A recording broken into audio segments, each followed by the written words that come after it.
Wild card உள்ள வந்து சிறப்பான சம்பவத்தை செஞ்சு விட்டாங்க. இப்பதான் பிரைட் ஆரம்பிக்கலாம். அதுக்கு காரணம் என்னன்னா, பிக் பாஸ் ஹவுஸ்க்குள்ள சாண்ட்ரியாவும் பிரஜினும் வந்ததுக்கு அப்புறமா சபரியும் பார்வதியும் கேட்பாங்க வெளியே எப்படி போகுது, அது மட்டும் இல்லாம நாங்க கத்திக்கிட்டே இருக்கன்ற மாதிரி ஒவ்வொருத்தரும் ஒவ்வொரு கருத்து சொல்றாங்க. இத்தனை நாள் நீங்க ஷோ பாத்துருப்பீங்கல்ல, இதை பத்தின உங்களோட கருத்து என்னன்னு பார்வதி சபரியும் கேட்டிருப்பாங்க. கேவலமா விளையாடுறீங்க, கேவலமா ஷோ கொண்டு போறீங்க. உண்மையை சொல்றவங்க தெய்வத்துக்கு சமம் சொல்லுவாங்க. சாண்ட்ரா ஒவ்வொருத்தவங்கட்டையும் பேப்பரையும் பேடையும் கொடுத்து நீங்க பிக் பாஸ்க்குள்ள வந்த நோக்கம் என்ன அப்படின்ற மாதிரி கேட்டு அதை எழுத சொல்லியிருப்பாங்க. எல்லாரும் எழுதி முடிச்சிட்டீங்களா, அப்பனா வாங்க கார்டன் ஏரியால இதை பத்தி விளக்கமா பேசணும். பிரஜின் எல்லாத்தையும் வெளியே கூப்பிட்டு போயிருப்பாரு. பலியாட கூப்பிடுவோம்னு சொல்லிட்டு பார்வதில இருந்து ஆரம்பிச்சிருப்பாங்க. பார்வதி கூப்பிட்டு கேட்பாங்க, நீ வந்த நோக்கம் என்னங்க அப்படின்ற மாதிரி. நான் என்னோட ரியல் அப்படின்னு என்னை பத்தி தெரிஞ்சுக்க வந்திருக்கேன். ரியலா? நான் இப்படி இருக்கிறது தான் ரியல். பாடிச்சலாம்.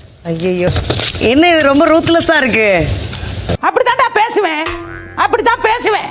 இப்படி ஒவ்வொரு ஆளா கூப்பிட்டு வச்சு செஞ்சு அனுப்பி விட்டாங்க. இத்தனை நாள் நான் வந்து இதுக்கு தான் எதிர்பார்த்துட்டு இருந்தேன். என்னன்னா வைல்டு கார்டுன்ற பேர்ல எவனாச்சும் உள்ள வந்து இவங்க என்னென்ன பண்ணாங்க அப்படின்றத உள்ள கொளுத்தி போட்டா நல்லா இருக்குன்ற மாதிரி நினைச்சுக்கிருந்தேன். இதெல்லாம் நடக்குமா நினைச்சது நடந்துருச்சு.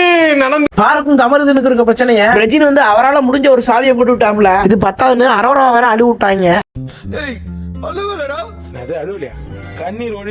வைல்டு கார்டுன்ற பேர்ல எல்லாரும் உள்ள வந்து நான் அதை பண்ண போறேன் இதை பண்ண போறேன்னு சொல்லியிருக்காங்க. ஏற்கனவே உள்ள வந்தவங்களும் அதை தான் சொல்லிட்டு வந்திருக்காங்க. இவங்க என்ன பண்ண போறாங்கன்றதான் தெரியல. ஓப்பனிங்லாம் நல்லா தான் இருக்கு, ஆனா உங்ககிட்ட பினிஷிங் சரியில்லையாப்பா.